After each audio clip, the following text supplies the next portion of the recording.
Europe has entered a new geopolitical era. Enlargement, security, and resilience are no longer separate debates, they are the same conversation.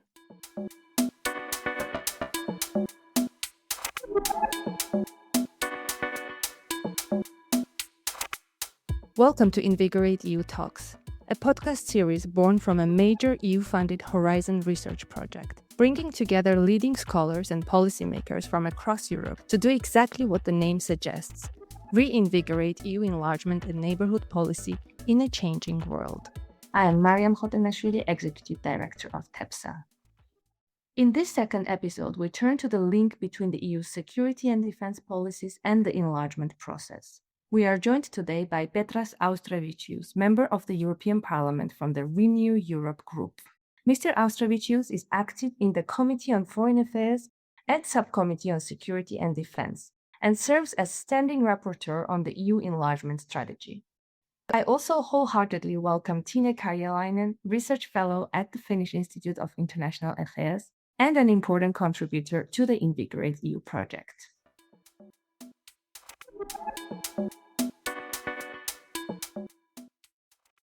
Tine, one of your papers is titled The Enlarging EU as Security Actor.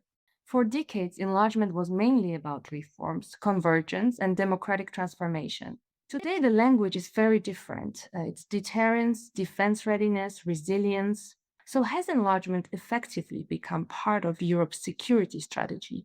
And do you think policymakers and citizens across the EU fully appreciate what is at stake? Right. So the European Union indeed now communicates its enlargement policy more geopolitically. So as a response to Russia's war of aggression in Ukraine, especially. However, of course, the original reform component is still there. So the EU enlargement, of course, is still about also reforming the candidate states so that we have actually fully functioning democratic member states in the future. What happened in 2022 is that the EU not only reinvigorated its enlargement policy, but also changed as a security actor. So it became a more robust actor in defense policies, especially. And this means especially that it can now fund or support its partners also in military domain. This includes, for instance, funding weapon deliveries to Ukraine, but also supporting the defense forces of Moldova and Georgia and the Western Balkan countries as well. So this means that now the enlargement policy and the security policy can kind of work together better. So we can have a shared aim of bringing these candidates as members of the Union, addressing their security needs while also supporting reform in these countries. Of course, these policies still also remain separated, and if we ask from the citizens or governments of these candidate states that is the EU supporting them enough? Is the enlargement policy effective enough? Is the security support enough? The answer is obviously no. And I myself have been saying, for instance, that the military support to Ukraine has been this kind of paradox of insufficient assistance, where we just support Ukraine enough to continue this war, but not enough to end this war, what would be necessary for Ukraine's EU accession.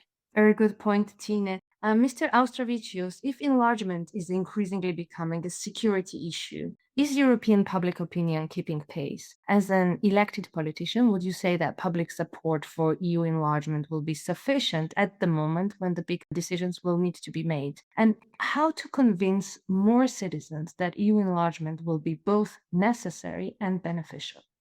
Well, let's start from latest surveys, which show that European citizens are increasingly placing security on the top of the priorities, what the European Union must accomplish or must do better, more, involving more partners. This is a clear recognition that Europeans, generally speaking, they are fully aware of the let's say, geopolitical situation surrounding the European Union. At the same time, let's recognize frankly and openly that interdependence between the member states and candidate countries, which are, as a rule, our neighbors, all right? This interdependency is increasing. So it takes whatever we're speaking about, geopolitics, security, economic activities, environmental issues, so on and so forth. So that's why this kind of a component of interdependency, and in particular, growing importance of security for Europe overall, must be a major issue for kind of the public narrative and public discussion, where the politicians should take a very clear stance and explain to citizens what we gain once we are more in cooperation, more in partnership, bringing our candidate countries closer to the European Union. This tendency will remain for long, so that's why it must be a clear part and a dimension of the enlargement strategy. And, at one point, we might ask ourselves, who contributes more to the European security, European Union or Ukraine, which is on a kind of very first line, fighting the Russian aggression. So that's why if to calculate financially who pays more, definitely Ukraine. Our support to Ukraine is definitely a sign of European solidarity, our humanitarian assistance. But let's be frank, Ukrainians pay a very high price, and this is our task. I mean, not to abandon and to take this issue as holistically, since if Ukraine fails, it will be a major blow to European security. So that's why let's see enlargement as a contribution to the overall European security and everybody's life. Mr. Austrovicius, you said that the EU citizens are increasingly putting security on top. But perhaps one thing is what people say, another thing is how willing they are to actually pay when it comes to trade-offs. NATO Secretary General Mark Rutte has been struggling to convince even countries like France, UK, or Italy about supporting Ukraine to the tune of 0.25% of national GDP. And both you and Tine alluded to insufficient support to Ukraine. What does that tell us? Is there still a gap between recognizing the security threat and accepting the costs that come with addressing it? Firstly, I'm very proud that the European Union remains to be the biggest supporter, financier of Ukraine. So if to count financially, European Union takes well more than 85% of Western contributions or like-minded countries' contribution and support to Ukraine. But if you see and take a look into the distribution of shares among the member states, picture is very uneven. Full appreciation to Denmark, who is in a lead. Very substantial part of Danish budget goes to support of Ukraine. Then the Baltics, remaining Nordics lead this. Okay, I mean, it explains probably that the Baltic Sea region countries are, generally speaking, much in support of Ukraine. But then more to west, more to south, picture gets a bit bleak. So that's why I guess those national governments and politicians who proudly speak about European solidarity and European security, they have to rethink what did they do enough or not. And I'm looking forward probably for more kind of national contributions from those member states which still speak loud, deliver less. Tine, Chancellor Merz recently proposed an associate membership for Ukraine, which would extend the EU's mutual assistance clause to Ukraine, offering a form of collective defense. How do you see this? Would this be the right next step in the ongoing process of Ukraine's integration with the European Union? And would this be actually significant? Right. So the background is that the existing enlargement method is viewed as problematic in many aspects. It has lost a lot of its credibility during the past decade, when especially the Western Balkan countries have been stuck in the accession process, and the citizens of these countries have lost hope. Why to push through these costly reforms when the member states are then blocking at some point, and the whole process anyway takes so long. So that's why now we have these new initiatives coming from the different member states, also the EU institutions and researchers proposing how to reform the enlargement process. So part of this thinking how to change this is to make the process more gradual, to actually reward the accession countries already during the process, so that they would have some tangible, very concrete rewards for pushing through the costly reforms, such as integrating in some sectors or institutions or funding formats of the Union. Or for Ukraine, for instance, the defense industrial domain. Now, part of this thinking is also then the security aspect, how to better address the security needs of the accessing countries, since actually many of them, if not most of them, have some situations with frozen conflicts, contested borders, or other conflicts and security concerns that the EU needs to address. And when it comes to Ukraine, and this is of course a next level problem. So we have a hot phase of war in Ukraine, and while we are negotiating or thinking about Ukraine's EU accession, we are simultaneously considering how to arrange security guarantees for Ukraine, how to increase the threshold for Russia's next aggression if we have a peace deal or a ceasefire in Ukraine. And there is no clear solution. Obviously, the existing member states oppose any such guarantees that would undermine their own security, because most of them at the same time are living a very particular, a very difficult era, for instance, in their transatlantic diplomacy. So this is quite a moving target, how to address Ukraine's security concerns while also kind of securing our own back at the same time. These 42.7 guarantees, it's ambiguous. It's a bit unclear what have they promised to each other through this article, and it is currently being kind of reimagined when we think of Ukraine's accession. We also need to think ourselves, what does this article actually mean? Mr. Austrovicius, how do you see the Article 42.7, and how do you look at Chancellor Merz's idea? Is this a practical way to advance in Ukraine's gradual integration with the EU in the coming months and years without really getting stuck on unanimity rule in the Council? Or is this actually creating a permanent waiting room? Well. Let's recognize from the beginning that the European Union has no clear strategy for enlargement. I mean, formally speaking, yes, everything is on paper. Candidate countries must comply, must harmonize its national law with the European Union, democratic economic criteria, rule of law, and so on and so forth, good neighborly relations and administrative capacity. But how to achieve this? I mean, how to put all those important elements or parts of the accession into the political strategy. So politically speaking, we're still in search. So recent letter of Chancellor Merz is one of the attempts to present some kind of way forward. Personally, I was not really much impressed because it offers a kind of the probably secondary membership, against which I am much against. I don't think EU should be really made of different categories of membership. But he also said in his letter that this was just a gradual integration and ultimately the membership was. This element is nothing new, indeed. I mean, we are speaking and already thinking about applying full gradual integration, as, for example, some countries might be more willing to join sooner Eurozone, some later.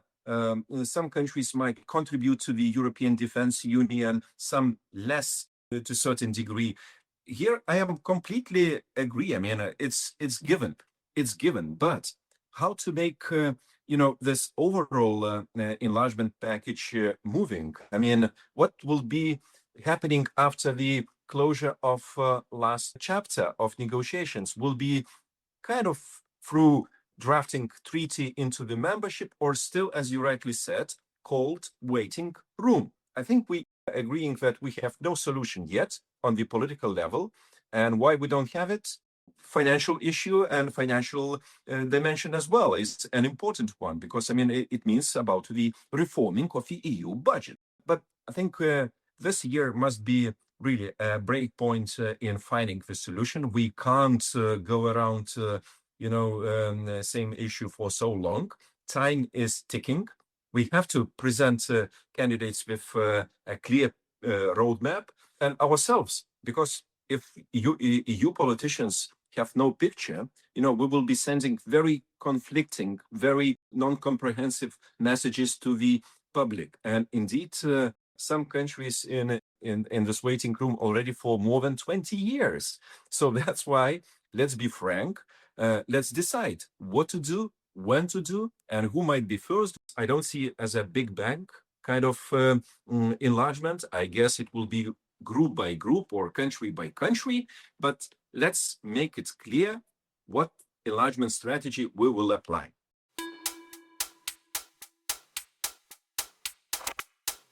To go back to security and defense, Tine, you've written about deepening defense cooperation between the EU and Ukraine. Commissioner Kubilius has spoken about the need for a genuine European defense union. What would that actually mean in practice? Are we talking about joint procurement, about integrated command structures, or something closer to a European military force?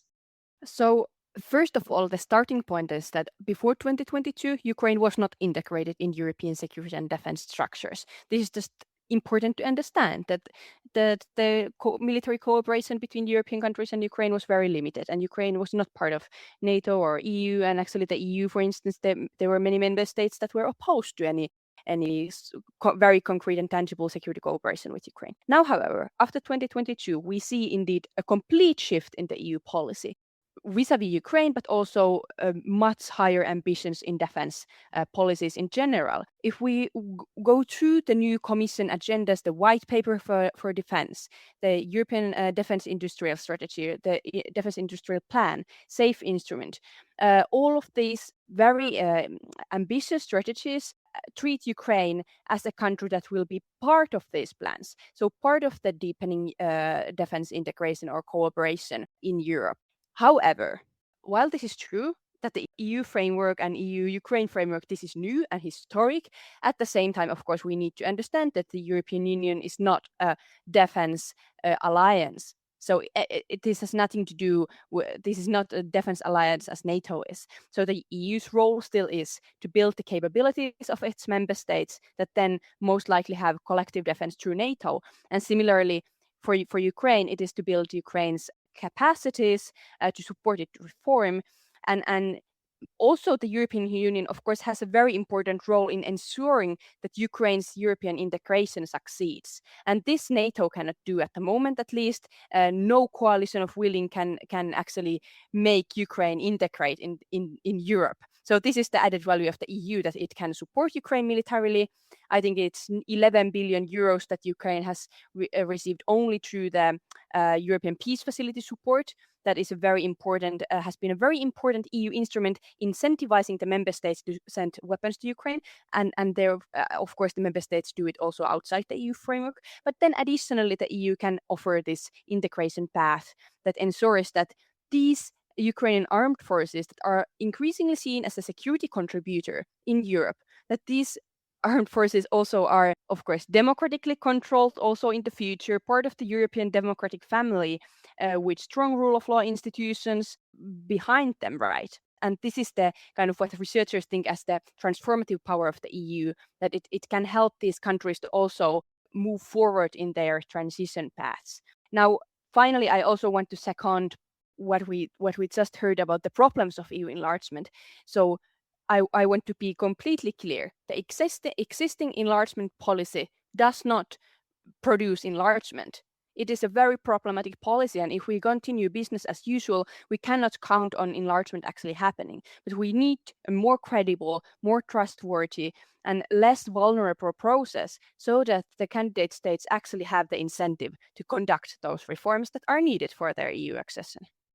Mr. Austrovicius, to what extent would Europeans actually have the capacity to act autonomously from NATO, in your view? Can this autonomy be built at least by the end of this decade? Not at all. I have to be very frank from the very beginning. We have in European treaties Article 42.7, which offers mutual assistance, but not mutual defense. 42.7, it's nothing to compare with the Article 5 of NATO, North Atlantic Treaty. So that's why, as long as 42.7 is half empty or half full. I mean, we can argue. So it would be very risky to decouple from North Atlantic Treaty Organization mutual defense kind of commitment-based article and to drift to nowhere. So you asked Tinas about what should be done. I mean, command and control structures, army, and so on. We need all together, all at the same time. The more European autonomy, self-dependence force will be developed, the stronger will be NATO. So we are speaking about the European NATO pillar, and we have to contribute much into this. Moreover, look, if we are speaking about security, and security is a very serious issue, it's not theoretical, it's a very practical issue. So in the European Union should be no only consumers of security, we all have to be providers of the security. If you look at the defense budgets of the member states, you might see Lithuania 5.34% from GDP to almost less than 1%. Don't we need investments into, healthcare, education? Yes, of course, we do need. So why we have to spend 5 times more on defense and secure eastern border as external border, as others do very little and enjoy, extra financial privileges. So here we have to be very clear. I'm sure 42.7 article must be filled with real substance and commitment from all EU member states to, contribute proportionally, knowing that European security is indivisible.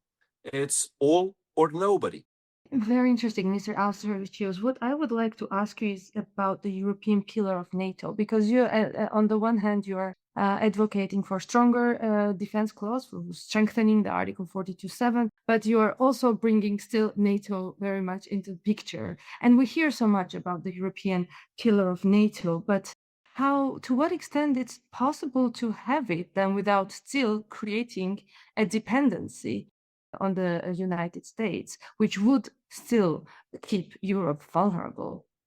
Well, in fact, I think incoming NATO July summit in Ankara will be decisively important. I'm sure Europeans must go to that summit not being demandeurs. They have to, have a position. They have to have a commitment. And I do believe, seeing recent actions and decisions made by European Union and many member states, not all, but many member states of the European Union, as contributing to the North Atlantic as well as European security. So that's why, apart from USA, there is Canada, which is our close ally, affiliated, contributing, for example, by forward presence in Latvia, by battalion of very fight-ready, troops. And I think we have to speak to our American partners as equals, having decisions made, not promised. So that's why I see a good possibility, although I do recognize, those ups and downs in political dialogue, which is absolutely destructive to my understanding. But let's be absolutely reality-based.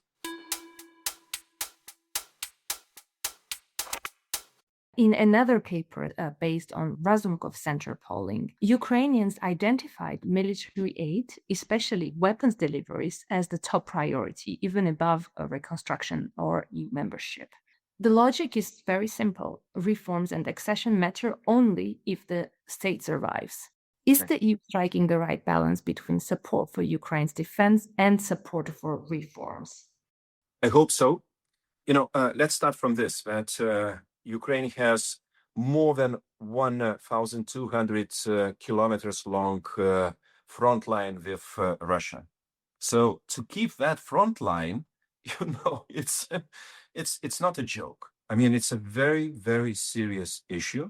Indeed, Ukraine's sovereignty is under, pressure. under risk. That's why EU, invented, I emphasize, invented and provided this kind of Ukraine facility, Ukraine loan.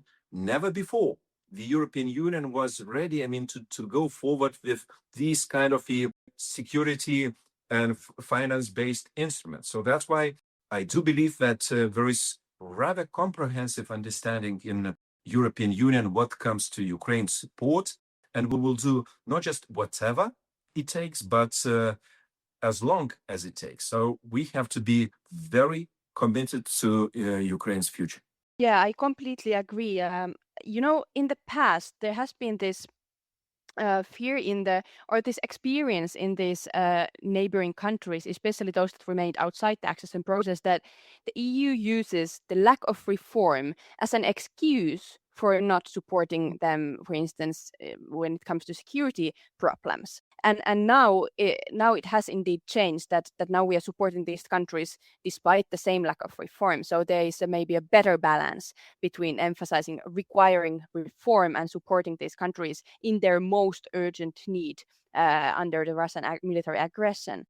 However, it is a very difficult balance how to ensure that we are very consistent with those conditions that we have for these countries, that we indeed need stable democratic institutions. We need free anti-corruption bodies. We need, of course, the EU acquis adopted. We need this strong judiciary sector. We need these reforms.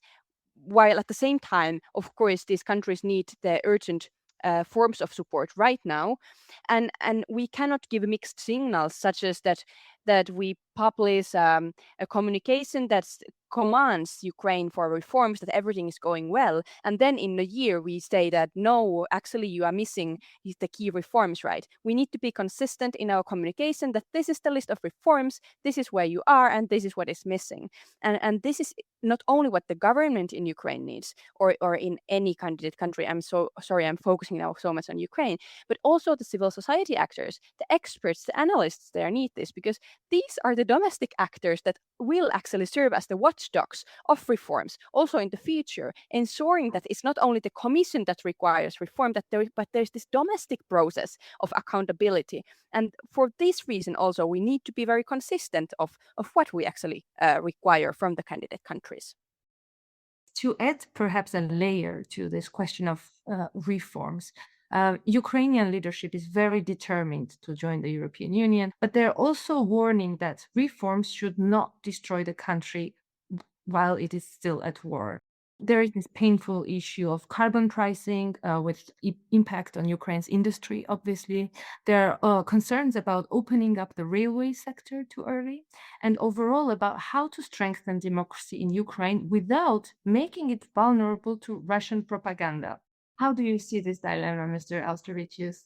I think we have to be very sensitive and open-minded, understanding the situation in Ukraine. It's indeed only candidate country under full aggression.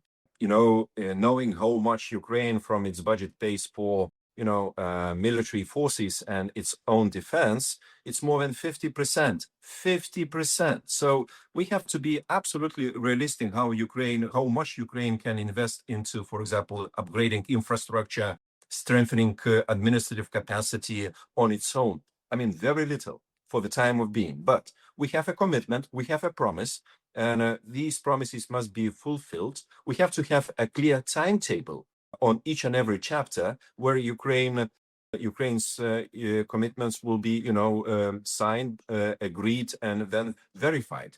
And I think we have a sense of reality. So that's why we have so many teams, support teams, monitoring teams of the European Union placed in Ukraine for the time of being, which bring a lot of, first-hand information. And I hope this kind of reality-based approach will continue in order to support Ukraine in the best way we can. Something that I would highlight is that we also need to communicate the timeline more clearly, because I think there are so high expectations for the tempo of accession in many of the candidate countries, but maybe especially in Ukraine. And Also, the Commission has actually encouraged some of these very ambitious timelines. So I think we should be very honest about what is the expectations for the accession tempo for these countries, because we cannot also want to give the right information to the citizens that will be voting in elections in the future, voting whether they actually believe in the EU accession process, and for them to actually trust the process, we need to be very, very clear that it might be that it takes, I don't know, 7 years for you to actually conduct all of these necessary reforms. But we can deliver these and these rewards during the process, that after this sector is, or this cluster is closed, then you can already integrate to this sector of EU integration, for instance. So it needs to be a very, very fair game. Yeah, from what I've witnessed from the conversations I've been having in Brussels and in the member states, is that especially the member states, they really do not want to speak about the timeline, and they are kind of putting all responsibility on the accession countries when you ask them about the timeline, saying, "Oh, it's whenever they are ready," and kind of brushing off the EU's part of the responsibility in the accession process. Well, the final question to both of you. Well, 5 years ago, many of these debates would have sounded politically unrealistic in the European Union. So, looking ahead 5 years from now, what is the one change in Europe's security architecture and in the enlargement process that today still seems very difficult, but that you believe will become unavoidable? I think the European leaders and European politicians in the national capitals, they must, assume more responsibility. We can't continue with the enlargement as never-ending process. I mean, imagine a football match which starts but never ends, and there is a provision like, okay, I mean, we just play, we just train ourselves. No, it's a joke. Geopolitics brought us, to absolutely different sense of reality. We have to keep promises, and finally, we have to recognize that enlargement strengthens the European Union economically, politically, and by all means. Sometimes there are costs, but it's better to pay cost rather than to have wars in our neighborhood. So that's my final message. Yeah, of course, this is like, if I can describe the ideal situation, it is, of course, that we have successfully integrated the current candidate countries that are actually genuinely are pursuing membership, and that this process has actually made the European Union also more effective, because in the past we have had these experiences that after enlargement we also have reforms that strengthen the union, and thereby through this enlargement we actually could have a stronger European Union that we actually need. Because now I can end with this: we need to understand this process of developing the European Union as a security actor and the process of enlargement take place at a time when the global power shift is not in our favor. We will have a world where Europe has historically little to say, because we have the global powers rising in the south and the east, and the unipolar moment of the US is most likely over. We cannot anymore lean on that providing us our international status. So that's why this process needs to succeed, right? If we want to have a say on the multilateral fora, what kind of international rules we have, how we cooperate with partners in the global south, global east. That's why we also need to succeed in this process, so that we actually have a more effective and stronger European Union in the future. That's what especially us small member states need, because our way to international influence goes via Brussels. Thank you very much, Tine. Thank you, Mr. Austravicius, for this very insightful and lucid conversation. This was Invigorate EU Talks. Thank you for listening.